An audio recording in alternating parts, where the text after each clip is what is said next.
Outward, a game a lot of people are divided by, especially since people tend to give up on difficult, clunky, and somewhat tedious games.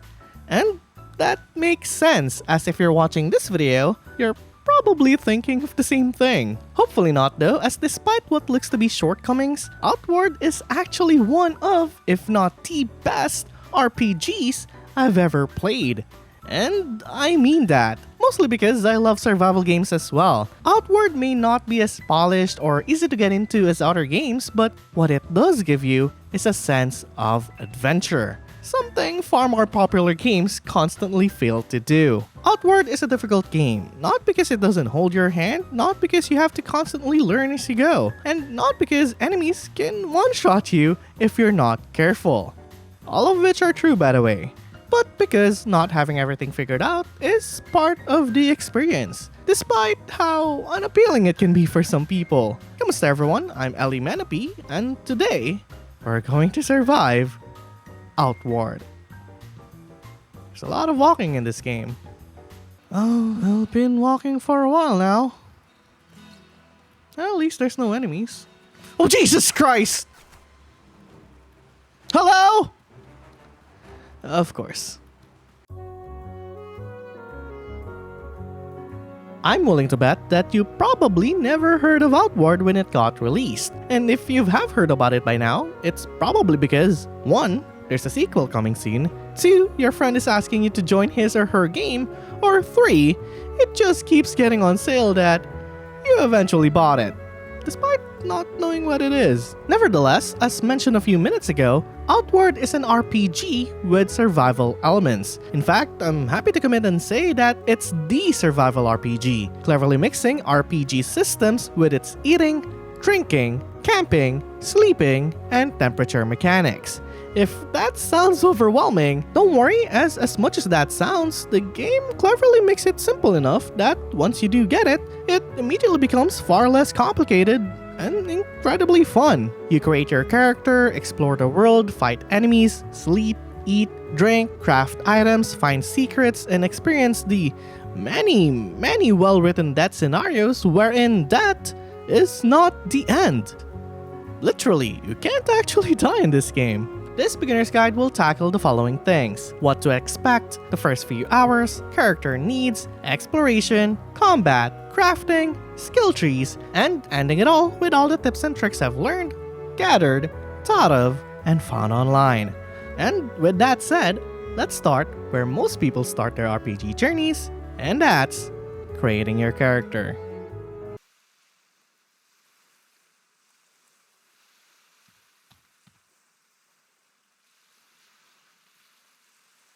Oh no.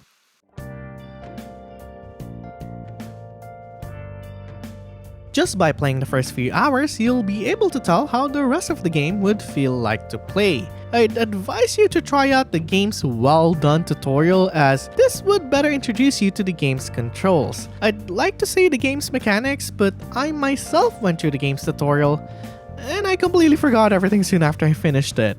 That's not the game's fault, that's just me being dumb. After that's done, you can go ahead and start a new game and create your character. Don't bother trying to make it look good, as you'll never actually have a chance to see your face. And even then, it's better that you don't. Let's talk about how this game works and how it's different from what you're probably used to playing. The thing is, we have to establish this as early as now, as this will dramatically improve how you make decisions in-game, preventing you from dying as much, or worse, demoralizing you every time that it does. First of all, there are no levels in this game. Your stats are directly related to the equipment you have on you. Want to be a tank? Wear heavy armor. Want to be more agile? Wear lighter armor. Want to focus on magic? Know that some spells may take a while to cast, and being a rogue doesn't just mean you can dodge fast, it also means that you need the necessary equipment just for your build to work.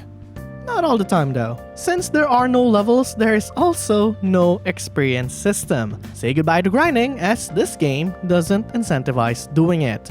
Which makes sense. If you ever find a difficult enemy, as a survivalist, there would be no reason for you to fight it, unless it has the crafting materials you need, you're planning on selling it afterwards, or it's part of your quest. To be honest, despite its learning curve, the game is pretty simple to understand and learn as you go. My advice is that you play it with a friend, as it's one of the few games where co-op truly enhances the experience. Okay, bro, I'm dying over here. Just wait, give me a second here. Also, there's a trap here somewhere, so you might want to be careful. Oh. Well, I told you to wait.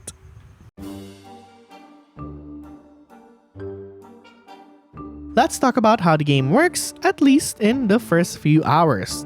First, the basics. If you look at the bottom left corner of your screen, you'll see your health and stamina. You'll see your mana here as well, eventually, but you'll have to unlock that part later on. Health works the same way as other games. The more you lose, the sooner you are to death. While stamina will account for how many actions you can take before getting tired. This includes running, swinging, blocking, and dodging. The best time to better familiarize yourself with the game's many mechanics would be right after the shipwreck. Take your time with this one, as it's a relatively small area. There are plenty of tools and materials for you to gather here as well, and it's enough to make a primitive club and shield. Better practice blocking, as you will be doing that a lot. Despite being a survival RPG, at its soul, Outward is an adventure game true and true. And this involves a lot of planning, decision making, and unexpected surprises. In fact, once you reach the starting town, you'd not be allowed to leave unless you have everything you need and you're properly prepared. Think of the act of leaving a town or city as an adventure. Ask yourself, do you have enough food? Have you refilled your water? Is your gear fully repaired? Have you received enough sleep? And do you have enough potions with you, just in case? Regardless, inventory space is limited and is tied to what kind of bag you have on you. Some provide a lot of movement speed, some provide a lot of loot space, some affect your dodges, and some provide stat bonuses. The thing is, the game will incentivize you to talk to a lot of NPCs, and you should, as they're basically the game's second tutorial. Talk to each one, listen to what they have to say, and they will have useful information on how to survive, craft, defend yourself, and of course, finish quests.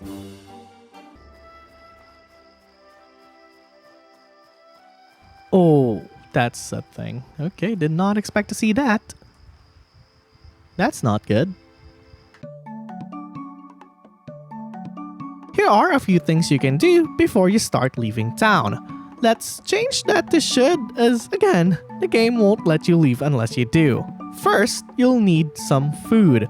Hunger is a thing in this game, and you'll have to manage it as you go around exploring. There are plenty of recipes for you to buy from shops, but you don't actually need to get them there, as some of them can be found around the world, and really if you already know the recipe for said food, you can actually just cook it manually and it'll unlock the recipe for you. This goes the same way when making potions and equipment. At the very start of the game, the best food you can use for getting rid of hunger is a gawberry tartine. I don't know if I pronounced that correctly. Easily craftable with 1 bread and 1 gabberry jam. Next, you'll need water. Much like hunger, thirst is also something you'll have to manage. You can easily get water from any water source such as rivers, ponds, springs, wells, and oceans. It should tell you if it's safe to drink, as anything that isn't clean has a chance of giving you some sort of negative effect. To prevent this, you can store water in a water skin and boil it at a campfire, cooking pot, or home kitchen. You can easily find a water skin next to the Cierzo water purifier, or you can just buy one yourself at any general store. Third is that you'll need a weapon of some sort. The best weapon you can have before leaving town is a common sword and shield. Really, any common weapon would do, but I do suggest going with a sword and shield first, as it has good speed, damage, impact, and again, the ability to block is something you'd like to learn pretty quickly. You can buy both at the blacksmith before leaving town, or you can just use whatever weapon you have on you. Might as well grab a bigger backpack, as that tiny satchel would not be enough. But that's up to you. And last but not the least, you'll need a bedroll, or preferably a tent. Unlike other games, your character can get tired as you explore, and the gear you have on you does degrade with use. You can solve this through rest, and again, a bedroll or a tent would be necessary. When you rest, you'll be given a choice of 3 actions: sleep, guard, and repair. Sleep will regenerate burnout health and stamina. Guard will lower down the chances of you being ambushed by sleeping, and repairing would fix degraded gear. Once you have all that, you are then allowed to leave town and explore as you wish. I personally would focus on securing that blood price first, as you only have 5 days. Again, it's completely up to you. There's actually 2 ways you can do this. My advice, go to the Sierzo Town Inn. You'll know what I mean. Alright, let's do one more quest before I go to bed. What? There's snow in this game? Much like most RPGs and survival games, exploration is a huge thing. So for the sake of keeping this as spoiler-free as possible, I'm only gonna let you know some things that I wish I knew when I started. It'll help you a lot going forward, as this would have been extremely useful if I knew about this earlier. First thing being, there's a temperature mechanic in this game. Eventually, you'll get into areas of snow, swamps, forests, and deserts. So once you're outside, check on your temperature from time to time. Luckily, the first zone in the game does not have any major climate changes until, at the very least, 14 days. This goes the same way for most zones. 2. Always be prepared. Make sure you already have everything on you before tackling a specific dungeon. Running out of potions or supplies is not something you'd like to experience while deep inside. 3. You will encounter corruption as you explore. And again, since I don't want to spoil anything, I'm not gonna explain what those are. Just know that they will inflict you with a negative debuff over time. And it's not as easy to cure unless you're in a certain faction, you have a certain skill, or you have enough gold. My advice? Maybe don't go into those areas yet until you encounter said cures. You'll know it when you see it. 4. Bring a pickaxe with you. Mining is such a useful skill in this game that the value of what you receive from mining makes the game much easier. You can get ores, upgrade materials, gems to sell, and gravel beetles, necessary when crafting life potions. 5. And based on my experience, enemy strength is static. So if you find an enemy too difficult to defeat, chances are you're not supposed to be there yet. Or you need better gear. And lastly, there is no fast travel, and the map doesn't exactly tell you your exact location. That's not really a bad thing per se. If anything, it adds to the game's realism and immersion. Doesn't mean it doesn't get tedious though. Much like the forest, you'll have to figure out where you are by using nearby landmarks and your compass. It's great, I love it, but it's not for everyone. Like I said, I don't want to say too much about exploring. The game is called Outward for a reason, so I'll leave exploration to you. Okay, what do I need? This? Oh, jeez! Stop. Crap. Okay, what the fuck? If you go into this game thinking it's just going to be much like any other survival RPG, then you'd be sorely mistaken, as Outward is a bit more complicated than that. Instead, treat it like Dark Souls meets Green Hell, 2 of the most difficult games within their genre. But don't let that scare you, as it's not as hardcore as it sounds. Other than its obvious similarities, it's very much different, especially with how the game handles stamina. Stamina does not replenish as instantly as Dark Souls. This means that spamming an attack, which is already not a good idea in itself, would be to your detriment, leaving you with next to nothing for the following few seconds. And this takes a while. Instead, you have to play around your stamina by going in and out of combat while it regenerates slowly. Much like other games, you have the usual fast attacks and strong attacks, and they work pretty much as you'd expect. Fast attacks do decent damage, consume decent stamina, and as the name suggests, they are quick enough, while strong attacks deal more damage, consume more stamina, and are slower in the process. People tend to believe that the game's combat system is clunky, and while that is somewhat true, it's only as true as how you perceive its combat should be. Everything, even combat, requires preparation. That is why stamina doesn't just regenerate instantly, and why it's not a good idea to just randomly dish out everything you have. You have to learn and familiarize yourself with your enemies,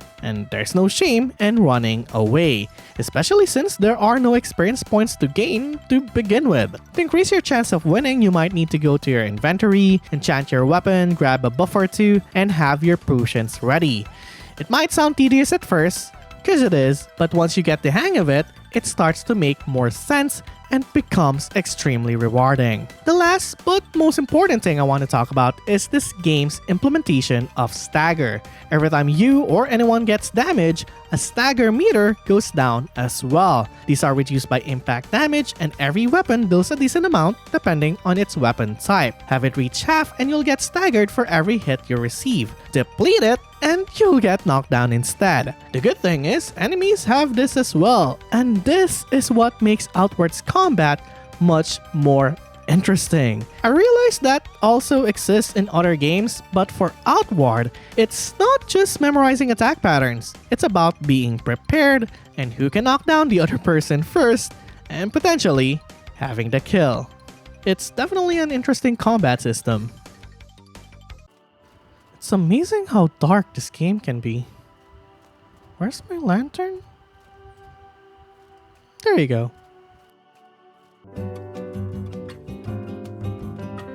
There are many things for which you can craft in Outward. This includes food, potions, equipment.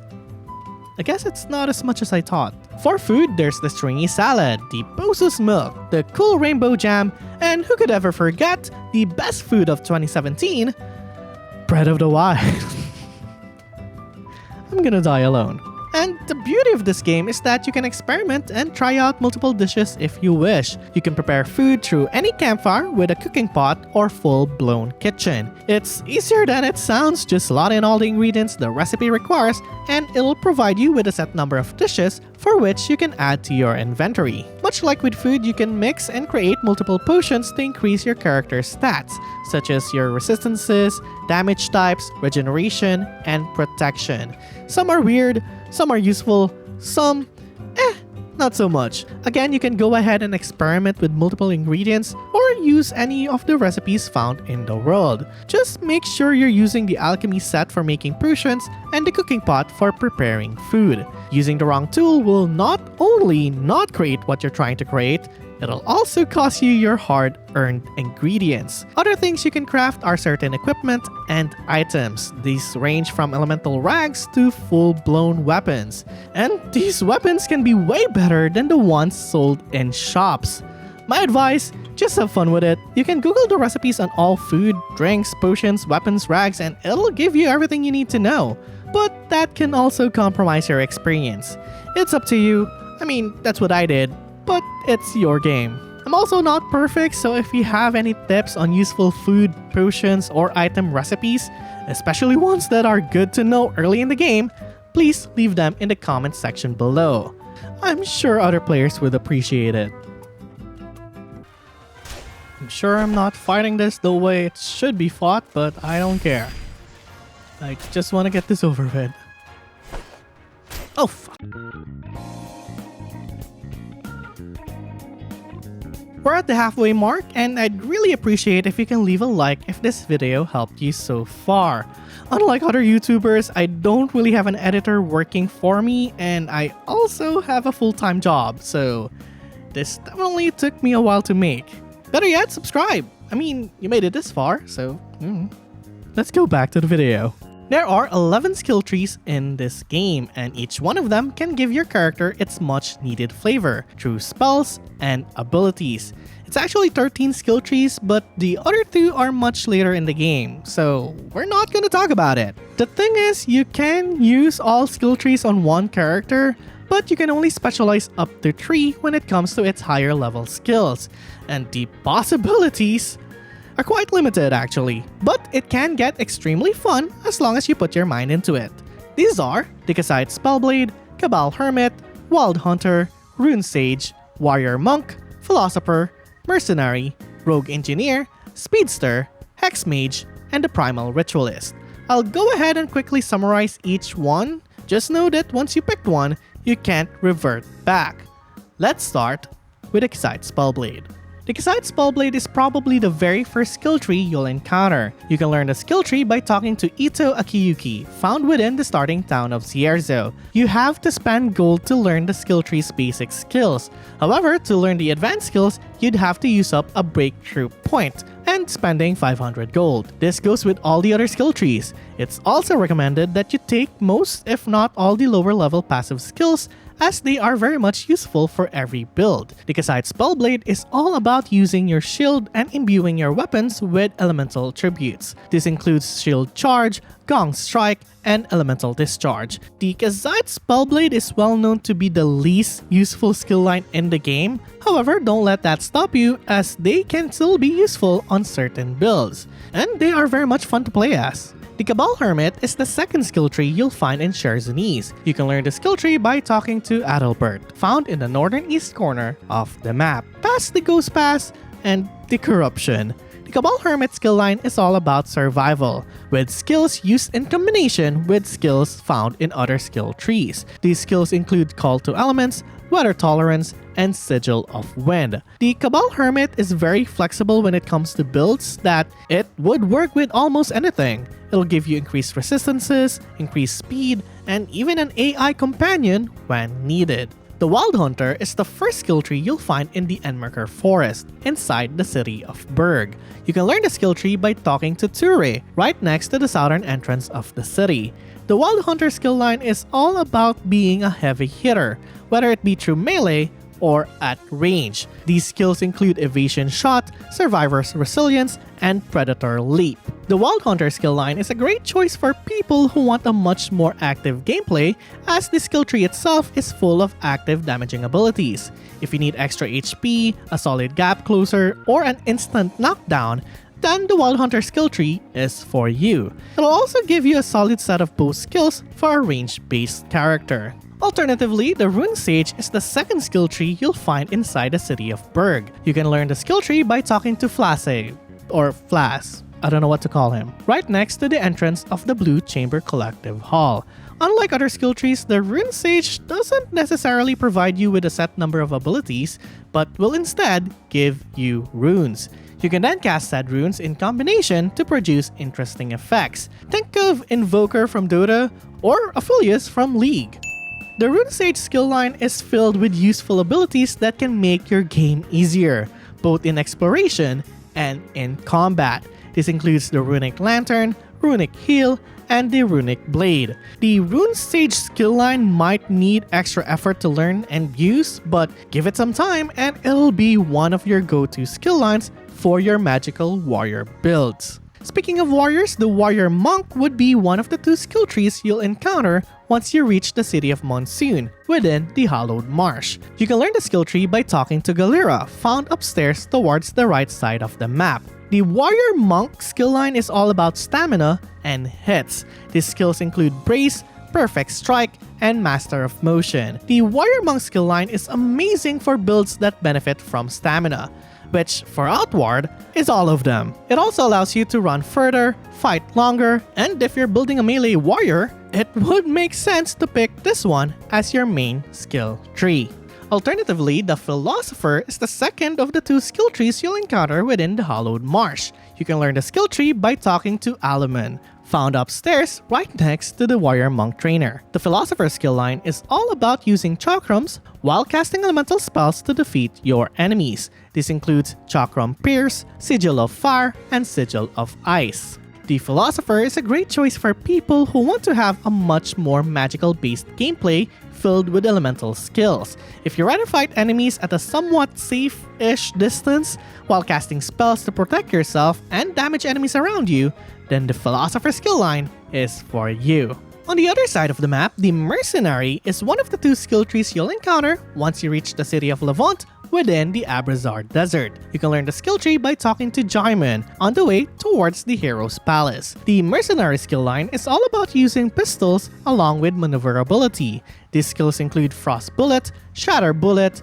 and Swift Foot. Here's the thing, the Mercenary is the prime skill line if you want to use pistols, allowing you to use them at their fullest potential. Know that even with this, pistols are very slow and they take a while to reload. Treat them as a secondary source of damage as opposed to a bow, which can be used almost the entire game. While the passive skills are amazing and works extremely well with certain builds, it's best to only pick the skill line if you already have a build in mind and you know what you're doing. The Rogue Engineer is the second of the two skill trees that you'll encounter within the Abrazar Desert. You can learn the skill tree by talking to sticks inside the slums. The Rogue Engineer skill line is based on the use of daggers and tripwires. These skills include backstabs, feather dodges, and stealth training. The Rogue Engineer is your assassin skill tree. If you like to sneak around enemies and plant traps, then the Rogue Engineer is for you. The Speedster is one of the two skill trees you'll encounter if you do decide to go to the city of Harmattan within the Antique Plateau. Take note that you need the Sorobian DLC to have access to this area. You can learn the skill tree by talking to Surge Battleborn near the military district right side of the map. The Speedster skill line is all about, as you would have guessed, speed, or more specifically, cooldowns. These skills include Probe, Efficiency, and Blitz. The Speedster skill line doesn't really have a lot of active skills in comparison to the other skill trees, but instead revolves around the use of alertness. This increases dodge and vulnerability at the cost of damage resistance. It also has a bunch of other bonuses as well, such as cooldown reduction, as I've said, increased sprint speed, and physical protection. Overall, much like the Mercenary, the Speedster skill tree is meant to be used as a companion to other skill trees, as opposed to it being your main source of abilities. The Hex Mage is the second of the two skill trees you'll encounter within the Antique Plateau. You can learn the skill tree by talking to Ella Lockwell inside the Sorobor Academy. The Hex Mage skill line is fixed on debuffs and life manipulation. These skills include Jinx, Torment, and Bloodlust. The Hex Mage is the game's version of a Witch or Blood Mage, allowing you to make use of multiple hexes and then detonating them for substantial damage. Its breakthrough skill is also one of the most broken skills in the game, allowing you to regenerate health, mana, and stamina for every kill. It's the most overpowered and popular breakthrough skill in the game, and every player online would tell you the same.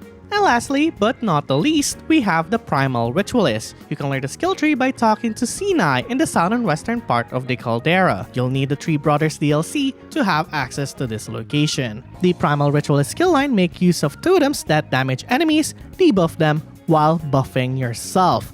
These skills include Haunting Beat, Sacred Fumes, and Nurturing Echo. The Primal Ritualist is a versatile and strategic class that can decimate foes because of the damage it inflicts. Just know that playing as one will require you to carry more weight as you normally would, as it's required to constantly bring your totems with you as you're exploring. Okay, I think this is the last dungeon of the map. Let's go! Putang na. Gagi, may akalaban. Ang dami! What? Hey! La! Ang dami naman! The fuck was that? And with that, now you know what to expect, how the game works, your character's needs, how to navigate the world, how combat usually works, the many skill trees that the game has, and how crafting can help maximize what you can do, assuming that players actually left comments on this video. You can test out different skill trees, try out multiple recipes, go at it solo, play it with a friend, and really, if you want to end this video and play the game, you could. Or you could also keep watching, as Outward is a fantastic game fit for players looking for a unique adventure, survival, and multiple playthroughs. And as promised, here are all the tips and tricks I've learned, gathered, thought of, and found online. Again, if I missed anything, or you know some much more unconventional ones, please leave them in the comment section below. I'm sure other players would find it useful.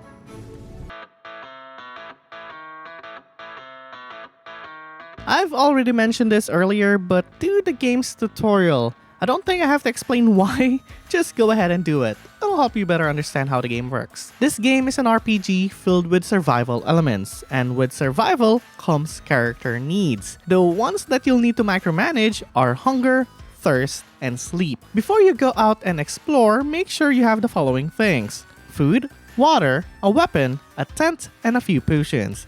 It's a survival game after all. Try not to die. Despite knowing this, try to pack light before leaving town, as you'd be needing the extra space for all the loot you'll find from dungeons and enemies. Trust me on this, it sucks having to leave valuable stuff on the ground. There is no experience system in the game, and that means no leveling as well. Don't bother engaging enemies unless you need its loot to sell, use, or craft. It's just not worth dying for no reason. If you can, try to upgrade your tent as soon as possible. Upgraded tents can provide you specific buffs and conveniences that can make your exploring a little bit easier. This goes the same way with backpacks. Since you'd be hoarding a lot of items early on, having a bigger backpack is always better. Eventually, there will be better bags out there with better stats depending on your build, but in the first few hours, a decent 50-slot bag is more than enough. In relation to that, there is a weight system in the game, so the fuller your backpack, the heavier you will be. Bigger backpacks allow you to bring more without having your movement speed affected. There are a lot of potions in the game, and even though they're all explained in-game, in the first few days, all you would need is a life potion, an endurance potion, and an antidote. They can be lifesavers in tough situations. As I mentioned a while ago, you can get clean water by boiling them. But do you also know that if you boil ocean water, not only will you get clean water, but you'll also get salt as well, useful for certain dishes. Cure your sickness and diseases immediately. Not only do they go worse over time, it'll also get you killed. It's an unnecessary debuff, and despite being easy to fix, it takes a while to cure. Might as well cure it as soon as you possibly can. Check every corner. What's great about this game is that vertical exploration is not only possible, but is incentivized. You'll find loot, materials, hidden items, and some quests themselves can only be solved by checking every corner of a specified location. This can be an unpopular opinion, but this game treats darkness very seriously. And by that I mean, darkness is truly dark. Too dark to see, and that's how it should be, especially for survival games. With this in mind, always have a light source at the ready. In relation to this, some backpacks actually allow you to attach a lantern to it, freeing up your offhand. This is another reason why you should upgrade your backpack as soon as possible.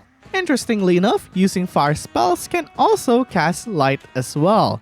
It's good attention to detail and is also useful when you run out of lantern fuel. While teas can't help with your thirst, what they can do is cure your burnt health and stamina, allowing them to regenerate further. They're very easy to make, and it's a great addition to your supplies before exploring. Now, the game already teaches you this, but I might as well say it. You can travel to other zones of the world by going over the edges of the map. Take note that you'll need travel rations with you, and about 3 or 4 are required. While exploring, you'll see butterflies hovering around a specific location. This means that it's a safe spot to rest. Sleeping on a tent at this location would not require time spent on guarding. There are so many traps in this game that it's just not even funny. It is when you're playing with your friends, but don't worry, as the game won't have any on areas that it doesn't make sense. But if you're near a bandit stronghold or inside a dungeon, then keep your eyes open. 9 out of 10 times, there will be a trap somewhere. Know that these traps would work on enemies as well, so feel free to bait them into one if you wish. When in cold environments, create a campfire near your tent first before you go ahead and rest. Not doing so will cause your character to be sick after resting. As mentioned previously, this takes a while to cure. Each weapon type in the game does have its own unique weapon animation. Two-handed weapons have more range. One-handed weapons allow you to use a shield or an offhand weapon. And some weapons remain as strong as they were originally found. My advice? Just test out everything. Don't worry about switching weapons as you go, as that is actually incentivized. Each enemy in the game has different strengths and weaknesses, and there's also no reason for you not to do it as well. There are no penalties in doing so. One of the strongest enemies in the game, especially early on, is the Wendigo. If you see this, back up or sneak past it. It's not something you can handle early on. I wasn't going to add this originally, but if you also see this, you can't sneak past this one, so just run away. You'll have a better chance winning against a Wendigo than this thing. Or I'm just bad at the game. Why am I making a beginner's guide? Because this game can be a bit broken in many ways, feel free to cheese through the combat if you need to, as it can be punishing even if you have decent weapons and armor. Another thing is that it's always nice to have elemental rags on you at the ready, as they can substantially turn the tide of battle. They're extremely cheap and are easily craftable with just a cloth and the appropriate material. As mentioned before, preparation is everything in this game, and that includes combat. Before engaging in one, it's recommended that you consume some buffs first from food and potions. If you can, have a friend join you. He can visit your game, help with some quests, and even fight your enemies with you. Shield up! Blocking is so important in this game that you can't dodge everything that the game gives you. In relation to that, don't just block everything. Not everything can be blocked as well. I learned this one the hard way. Also, you actually don't need a shield to block, so you can just use whatever weapon you have on you. It's not gonna be as effective though. Mana does not regenerate, so unlike stamina, you'll have to bring some mana potions with you to regenerate them. If you somehow accidentally sell loot from a boss, don't worry, as you can buy that back at a more expensive price. Or you can also just wait it out and defeat that boss again, as the world resets every 7 in-game days, allowing you to farm that loot over and over again. Gather everything if you can. Iron scraps, linen cloth, thick oil. You'll never know when you'll need them, especially for crafting. When starting out, you can set up a crafting area near the beach with a cooking pot, alchemy set, and a tent. It's a good place to prepare and sleep as opposed to going all the way up to your lighthouse just to cook food and make potions. Also, you can scrap down items by using the crafting table. This way you can obtain linen cloth and iron scraps merely by scrapping unneeded clothes and tools. In addition to that, scrapping is also a good way on lessening down loot when you're over encumbered. This should be obvious, but you can use oil to refuel your lantern. Again, use the crafting menu. As tempting as it can be, don't bother getting into enchanting early in the game, as it can be complicated and you should really focus on not dying instead. If you'd like, you can also build traps for enemies. It's very time consuming and I never actually did it myself, but that is an effective way of defeating enemies. Note that some skills can't be learned by the typical skill tree trainers, but are instead learned by speaking to certain NPCs. Some of these skills are very useful and are taught by guards, mages, and even some enemy bosses. Much like real life, choices are permanent, both when it comes to character building and for story quests as well. There are no wrong choices, just pick one that works best for you. There are also quest timers in the game. It's not really hidden per se, the game will tell you exactly when a quest would expire, so make sure you check your quest log every so often. You're going to die. Trust me on this, the sooner you accept it, the smoother your experience will be. Much like any game, if it doesn't go well for you, just take a break. You can always play the game later. Now, I tend to always do this, but if all fails, you can always just restart and try again. I mean, I myself did 6 restarts before I managed to get the hang of the game. But, you know, that's just me. And lastly, I'm not perfect, so check this video's comments section. I'm hoping that other players have left their own tips and tricks there as well, and I'm sure it'll be extremely useful to some of you. And that's it. Outward is certainly something, I'm not gonna lie, I've said this many times before. It does get tedious, but I think it's part of its charm at this point. It is a survival game after all. I just wish that the sequel does include some quality of life changes, because my god, does it need some. As you've noticed, I stutter a lot when making this video. That's why every video of mine takes a while to upload, because I don't really talk, or rather I don't really speak English. I'm not fluent at it I don't know what I'm saying. I'm already recording the next video. I'm hoping it can, or rather I can upload it before the year ends. I've always made long-ass videos on long-ass beginner's guides, because I don't know, it always starts very short only to find out that only to find out that later it becomes a 20-minute video or a 20-minute long video, and nobody has time for that. So, I mean, do you like that 20 to 30-minute videos? I do, but I don't know. I made a new should I make a new channel for highlights in certain sections and such? Nah, it's fine. this is fine. And yeah, that's it. That's all I gotta say. Here's here's hoping that the next video won't take another 6 months to make. I'll try my best to upload this one before the year ends. Maybe I shouldn't make promises like that.